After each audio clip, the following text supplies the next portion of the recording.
Hello friends, welcome to Teach Me Study. आज हम RB chapter number 9 पढ़ेंगे, जिसका नाम है राजस्थान में आधारभूत सेवाएं। तो चलिए इसको स्टार्ट करते हैं। इस चैप्टर में हम ये पढ़ेंगे कि राजस्थान में कौन कौन से परिवहन के साधन हैं और किस किस प्रकार के परिवहन, वायु परिवहन वगैरह पढ़ेंगे।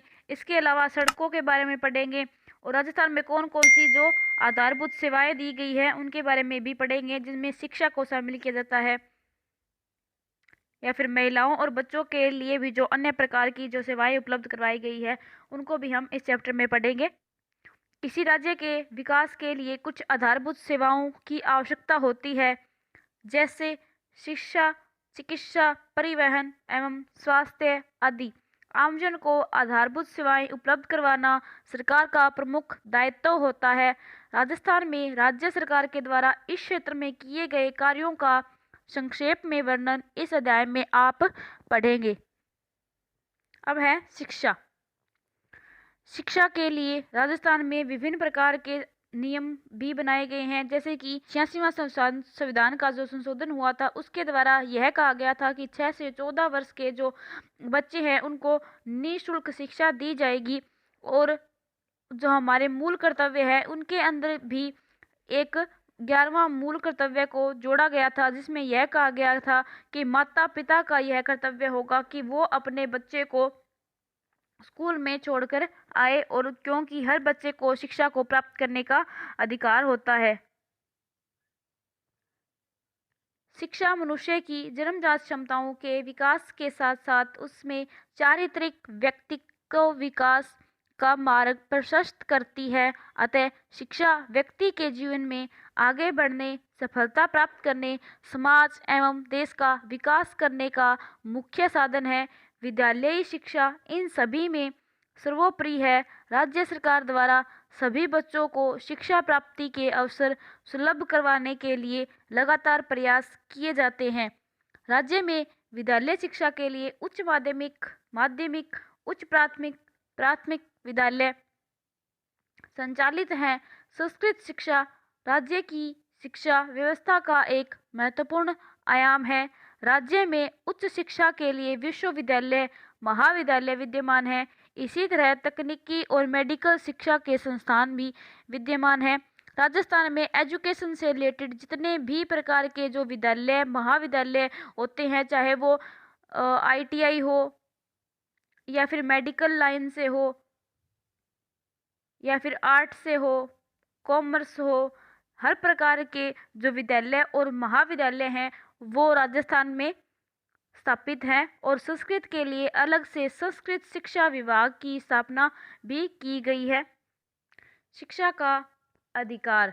राजस्थान में भी शिक्षा का अधिकार अधिनियम 6 से 14 वर्ष के बच्चों को निःशुल्क एवं अनिवार्य शिक्षा प्रदान करता है। यह बहुत ही इम्पोर्टेंट है। रीट में भी पिछली बार पूछा गया था इसको।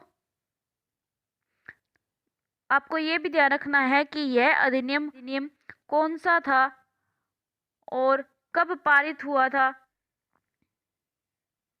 यह अधिनियम जहां बच्चों को शिक्षा प्राप्त करने की सुविधा देता है, वहीं अभिभावकों से भी बच्चों को विद्यालय में प्रवेश कराने का कर्तव्य भी बताता है। विद्यालयों में बेहतर भौतिक सुविधाएं उपलब्ध करवाने के लिए राज्य सरकार निरंतर प्रयासरत है। शाला दर्पण। शाला दर्पण एक ऐसी ऐप है राजस्थान की जो सरकार की खुद की ऐप है, जिसके माध्यम से सरकारी जितने भी स्कूल और विद्यालय हैं उनके बारे में हम संपूर्ण जानकारी हासिल कर सकते हैं। एक ऐसा पोर्टल है जिस पे कितनी वैकेंसियां हैं राजस्थान के अंदर, कितने कार्यरत हैं, और अन्य स्कूल से संबंधित जितने भी प्रशासनिक पॉलिसी है जो शिक्षा के लिए निर्धारित है, उन सभी के बारे में शाला दर्पण में दिया गया है। इसमें संपूर्ण राजस्थान के सभी विद्यालयों का ब्यौरा दिया गया है। शाला दर्पण पोर्टल के माध्यम से राजस्थान में विद्यालयों की स्थिति को देखा और समझा जा सकता है। बच्चों को अच्छी शिक्षा मिले, इसके लिए राजस्थान में निःशुल्क शिक्षा, निःशुल्क पाठ्य पुस्तकों के साथ विविध प्रोत्साहन, पुरस्कार, छात्रवृत्ति, छात्रावास, भोजन एवं दुग्ध वितरण की सुविधा भी उपलब्ध कराई जाती है। बेहतर परीक्षा परिणाम देने वाले विद्यार्थियों को राज्य सरकार द्वारा प्रोत्साहन दिया जाता है। बालिकाओं के लिए इंदिरा प्रियदर्शनी गार्गी पुरस्कार एवं प्रोत्साहन देना भी एक महत्वपूर्ण कदम है। बालिकाओं को अगर अच्छे मार्क्स आते हैं तो उनको इंदिरा प्रियदर्शनी और गार्गी पुरस्कार दिया जाता है। साक्षरता, राजस्थान में किस प्रकार साक्षर है लोग, जिसमें से महिलाओं की संख्या कितनी है या पुरुषों की संख्या कितने प्रतिशत है, औसत कितने प्रतिशत है, यह हम पढ़ेंगे अब। तो इसमें दिया है 2011 की बात की जाए जनगणना की, तो उसमें राजस्थान की जो कुल साक्षरता का प्रतिशत है वह 66.11 रहा, जिसमें पुरुष साक्षरता दर 79% है और जो महिला की साक्षरता है वो 52.12% है। ये लाइन्स मोस्ट इम्पोर्टेंट है, ये आपके नोट्स के लिए बहुत ही इम्पोर्टेंट है। इसमें क्या है, आपको ये करना है कि अगर आपको ये याद ना रहे कि पुरुष की कितनी है और ये कितनी है, तो आप क्या करोगे, जो औसत है पहले तो वो लिख लो।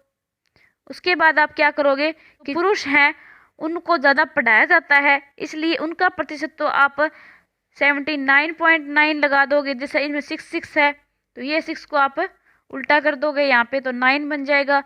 और महिलाओं को हमेशा कम पढ़ाया जाता है, तो उनके लिए आप क्या कर दोगे, उनका जो स्तर है वो कम में ही आएगा। उसके बाद है स्वास्थ्य सेवाएं। प्रत्येक व्यक्ति की मूलभूत आवश्यकता है। स्वास्थ्य का अर्थ केवल शारीरिक स्वास्थ्य नहीं बल्कि मानसिक, सामाजिक, बौद्धिक सभी प्रकार के स्वास्थ्य से होता है। इसलिए सरकार जनहित को ध्यान में रखते हुए नागरिकों को प्राप्त स्वास्थ्य सुविधाएं प्रदान करती है। सरकार द्वारा सबके लिए स्वास्थ्य, जो कि इम्पोर्टेंट है कि इनकी टैगलाइन क्या है, सबके लिए स्वास्थ्य की संकल्पना को साकार करने और नागरिकों को बेहतर स्वास्थ्य सुविधा उपलब्ध करवाने की दिशा में प्रयास किए जा रहे हैं। इसमें दिया हुआ है कि राजस्थान में वो कौन कौन सी स्वास्थ्य सुविधाएं हैं जो कि जनता के लिए उपलब्ध करवाई जाती है। राजस्थान की जनता के स्वास्थ्य कल्याण के लिए 1000 की आबादी पर स्वास्थ्य उपकेंद्र, कितनी आबादी पर, 1000 की आबादी पर, 1000 की आबादी पर उपकेंद्र, 30,000 की आबादी पर प्राथमिक स्वास्थ्य केंद्र, 1 लाख की आबादी पर सामुदायिक स्वास्थ्य केंद्र खोले गए हैं। नागरिकों को आपातकालीन स्थिति में स्वास्थ्य और उसकी सुरक्षा के लिए 108 निःशुल्क आपातकालीन सेवाएं उपलब्ध करवाई गई हैं कि अगर किसी भी व्यक्ति को स्वास्थ्य की सेवाएं चाहिए तो वो क्या करेगा, वो 108 नंबर पे डायल करेगा, जिससे उसे जो भी स्वास्थ्य सेवा चाहिए तो उसे वो उपलब्ध हो जाएगी।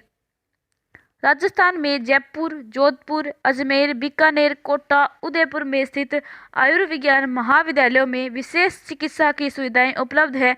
जल्द ही राजस्थान में कुल 33 जिलों में से 30 जिलों में सरकारी मेडिकल कॉलेज हो जाएंगे। अब है स्वास्थ्य योजनाएं। राजस्थान में नागरिकों की स्वास्थ्य की कुशलता के लिए सरकार कई प्रकार की योजनाएं संचालित करती हैं, जिसमें आयुष्मान भारत, यह काफ़ी इम्पोर्टेंट है, महात्मा गांधी राजस्थान स्वास्थ्य बीमा योजना, मुख्यमंत्री सहायता व जीवन रक्षा कोष, मुख्यमंत्री राजश्री योजना, मुख्यमंत्री निःशुल्क दवा योजना, राजस्थान जननी शिशु सुरक्षा योजना आदि कुछ महत्वपूर्ण है। ये सभी के नाम इम्पोर्टेंट है और ये किस चीज़ से संबंधित है, तो स्वास्थ्य से संबंधित है, आप ये भी याद रखोगे। इसी प्रकार राज्य में क्षय रोग, मलेरिया, अंधता, आयोडीन, अल्पता विकार, एड्स आदि रोगों पर नियंत्रण एवं कुष्ठ रोगों के उन्मूलन हेतु कई राष्ट्रीय कार्यक्रम भी चिकित्सा, स्वास्थ्य, परिवार कल्याण एवं विभाग के द्वारा संचालित किए जाते हैं। उसके बाद है स्वास्थ्य विभाग के अंतर्गत औषधि नियंत्रण संगठन कार्य करता है। स्वास्थ्य विभाग में एक औषधि संगठन कार्य है जो दवाइयों के विक्रय व लाइसेंस, निर्माण लाइसेंस प्रदान करता है। इसके साथ ही यह प्रतिबंधित दवाइयों की सूची भी जारी करता है। औषधि नियंत्रण संगठन है वो लाइसेंस को तैयार करता है, दवाइयों के विक्रय को ध्यान में रखता है। उसके अलावा जो जो दवाइयाँ जिस राज्य में, जैसे प्रतिबंधित राजस्थान में कोई भी दवाई है, अगर वो उसको बंद करना है तो उसकी सूची भी वही जारी करेगा। अब है संचार डाक सेवा, आ सकता है उसको, तो अगर उसको जल्दी किसी को चाहिए वो पत्र या फिर जो भी डाक के द्वारा उसको भेजा गया है, अगर उसको वो जल्दी चाहिए तो वह स्पीड पोस्ट के द्वारा इसे कर सकता है। जिस डाक सेवा, वर्तमान युग सूचना तकनीकी का युग है, अतः इस दिशा में राजस्थान में भी महत्वपूर्ण कदम उठाए जा रहे हैं। आप संचार को सूचना या समाचार भेजने की प्रक्रिया से समझ सकते हैं। इसके माध्यम से दो या दो से अधिक व्यक्ति अपने संदेशों अथवा विचारों को आदान प्रदान कहते हैं। अब तो टेक्निकल ज़माना है, लेकिन उस समय में क्या होता था कि किसी के पास मोबाइल फ़ोन वगैरह इतने होते नहीं थे, इसलिए उस समय में डाक सेवा ही प्रचलन में होती थी। डाक के द्वारा ही संदेशों को एक स्थान से दूसरे स्थान पर भेजा जाता था। टेलीफोन, रेडियो, टेलीविज़न, टेलीग्राफ इसके प्रचलित साधन हैं। बढ़ते हुए सूचना और तकनीकी ज्ञान ने संचार के क्षेत्र में क्रांति ला दी है। राजस्थान में सूचना तकनीकी एवं संचार विभाग कार्यरत है, जो नवीन बदलावों के अनुरूप राज्य के तकनीकी विकास के लिए प्रयास करता है। यह राज्य में सूचना एवं संचार से संबंधित नीति के निर्माण और क्रियान्वयन का कार्य करता है। सूचना व तकनीकी से संबंधित सुविधाओं, शर्तों और सीमाओं को तय करता है। मैं आपको बता देती हूँ कि इस चैप्टर में इतना लिखने वाला कोई मैटर नहीं है, लेकिन जो जो लाइंस मैंने आपको इम्पोर्टेंट बताई है, सिर्फ आप उन्हीं को ही लिखोगे, तो उन्हीं से अपने नोट्स तैयार कर लेना आप। डाक सेवा, संचार एवं डाक सेवा के माध्यम से नागरिकों को संदेशों और सामग्री को आदान प्रदान की सुविधा उपलब्ध करवाई जाती है। संदेशों, सूचनाओं और विविध सामग्री को भौतिक तथा वस्तुगत रूप में आदान प्रदान करने व एक दूसरे तक पहुंचाने में डाक व्यवस्था का महत्वपूर्ण योगदान है। डाक एवं संचार विभाग भारत सरकार का एक महत्वपूर्ण विभाग कार्यरत है। इससे संबंधित सुविधाएं पर्याप्त रूप में उपलब्ध है। डाक विभाग के माध्यम से सूचना प्रेषित करने के लिए पोस्ट कार्ड, अंतर्देशीय पत्र, लिफाफे 3 पारंपरिक साधन हैं। यह लाइन इंपॉर्टेंट है। पोस्ट कार्ड, अंतर्देशीय और लिफाफे। सामान्य डाक सेवा रजिस्टर्ड पत्र और स्पीड पोस्ट के माध्यम से डाक को पहुंचाया जाता है। ये लाइन इंपॉर्टेंट है। स्पीड पोस्ट और रजिस्टर्ड पत्र। डाक विभाग के माध्यम से न केवल डाक भेजी जाती है, बल्कि बचत खाते और मनी ऑर्डर की सुविधा भी उपलब्ध करवाई जाती है। ये लाइन भी आप लिख सकते हो। इसका एक उदाहरण सुकन्या समृद्धि योजना है। ये इंपॉर्टेंट है। सुकन्या समृद्धि योजना किससे संबंधित है? ठीक है, तो इसके अंदर क्या क्या किया जाता है कि बेटी की जो शादी और पढ़ाई के लिए डाक विभाग में एक खाता खुल जाता है, जिसमें व्यक्ति के द्वारा कुछ ना कुछ जमा की जाती है, और जब भी बेटी की शादी या फिर पढ़ाई के समय जब भी व्यक्ति को वो उन पैसों की जरूरत होती है, तो वो वहाँ से निकलवा भी लेता है। बैंक सेवाएं। बैंक एक ऐसी संस्था है जो मुद्रा का व्यवसाय करती है। मुद्रा के व्यवसाय से मतलब ये है कि बैंकों में धन जमा भी करवाया जाता है और बैंकों से ब्याज पर लिया भी जाता है। ठीक है, तो इस प्रकार यह क्या करती है? लेन देन स्वीकार भी करती है और देती भी है। तो इस प्रकार यह मुद्रा का क्या करती है? व्यवसाय करती है। और जो ये जितने भी बैंक हमारे आसपास होते हैं, उन सभी बैंकों को अधीनस्थ बैंक कहा जाता है। इनके ऊपर जो बैंक होते हैं, जैसे कि SBI वगैरह, तो उन बैंकों को क्या कहा जाता है? वे व्यापारिक बैंक कहलाते हैं। और इन व्यापारिक बैंकों के ऊपर या फिर जो अन्य बैंक हैं, उन सभी के ऊपर जो RBI बैंक है, रिजर्व बैंक ऑफ इंडिया, जो हमारा केंद्रीय बैंक है, उनका नियंत्रण इन पे होता है। तो उसके नियंत्रण के अंदर ही ये सभी बैंक है वो कार्य करते हैं। बैंक एक ऐसी संस्था होती है जो मुद्रा का व्यवसाय करती है। बैंक मुद्रा के लेन देन द्वारा ब्याज अर्जित करती है। व्यक्ति एवं संस्थाओं द्वारा अपनी बचत बैंक में जमा करवाई जाती है। बैंक के द्वारा जमा राशि पर ब्याज दिया जाता है। बैंक जरूरतमंद लोगों को ऋण भी देती है। ऋण की राशि पर ब्याज वसूल करती है। बैंक में जमा राशि ATM, चेक, ड्राफ्ट के द्वारा निकाली जा सकती है। ये लाइंस लिख सकते हो। बैंक द्वारा अपने ग्राहकों को लॉकर की सुविधा भी दी जाती है। ये भी इंपॉर्टेंट है। सभी रिजर्व बैंक, जो बैंक ऑफ इंडिया है, जो RBI है, उसके अधीन काम करते हैं। ये इंपॉर्टेंट है। और ये लाइन जो फर्स्ट है, किसका व्यवसाय करता है? मुद्रा का। है परिवहन। परिवहन, राजस्थान में जलीय परिवहन तो नहीं पाया जाता, क्योंकि यहाँ पे किसी भी अरब सागर या बंगाल की खाड़ी, किसी का भी क्या है, समुद्र तट नहीं लगता है, समुद्र तट को नहीं छूता है, इसलिए यहाँ पे जलीय तो परिवहन नहीं मिलता है। लेकिन जलीय के अलावा वायु और जो रेल परिवहन है और सड़क परिवहन है, वायु, रेल और सड़क परिवहन, ये तीनों प्रकार के जो परिवहन हैं वो राजस्थान में मिलते हैं। राज्य के औद्योगिक विकास व व्यापार की वृद्धि हेतु सुदृढ़ परिवहन व्यवस्था आवश्यक होती है। इन परिवहनों के द्वारा ही हमारा एक स्थान से दूसरे स्थान पर जाना सुलभ हो पाता है। राजस्थान में सड़क, रेल, वायु तीनों प्रकार के परिवहन के साधन उपलब्ध है। राज्य में कोई भी बंदरगाह नहीं है। बंदरगाह कहाँ पे होते हैं? जहाँ पर जो समुद्री सीमा लगती है वहाँ पे ही बंदरगाह होते हैं, जहाँ पे समुद्रों के माध्यम से दूसरे स्थान पर सामान को भेजा जाता है। वहाँ पे क्या होते थे? बंदरगाह होते हैं, और उन बंदरगाहों या फिर उनको पतन भी बोलते हैं। उसके बाद है सड़क परिवहन। राजस्थान में परिवहन के साधनों में सड़क परिवहन बहुत ही महत्वपूर्ण है।